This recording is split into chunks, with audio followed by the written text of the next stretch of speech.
Yeah, I was pretty sick in high school. If we were talking about athletes, I was elite level in high school, and Oh, then the partying started. it tipped off. The It tipped partying off. started, and the women, and then the distractions, uh, the sports. So, That reminds uh, me of the George Costanza at the episode of Seinfeld when like he swears off women and then he becomes like oh a yeah, yeah, genius, I he goes guess. celibate, and then Yeah. he becomes like a de facto science Yeah, teacher. he's like reading like history books and like deep physics and stuff. Yeah, that's a funny episode too. But anyway, go ahead. And then Sorry. he said, I slept with the Guatemalan waitress. Mathematically, I had to do it. I calculated the odds, so I had to do it. And then he loses his intelligence.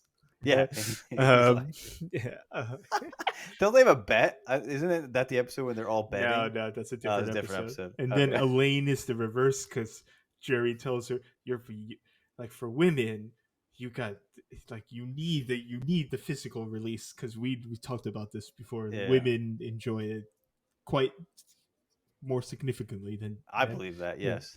I think that's biological fact at this point. And he was like, Jerry's like, it's like sanitation.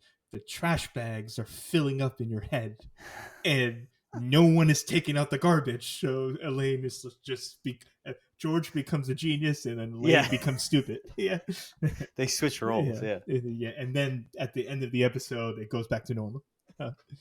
But what was your question? I went on a tangent. I don't know. I think I interrupted your train of thought. Uh, I well, do have a question though, yeah. but when you're done. So, in terms of history, in terms of can we trust the recorded history? Do we have a choice? No, that's another question. Because it could lay waste to a lot of foundational things that society is built on. Dude, yeah, that's a good question. Yeah, I mean, I think there's value to that. Again, I guess one way to look at it is like instead of taking these things as fact, you could look at them as like stories.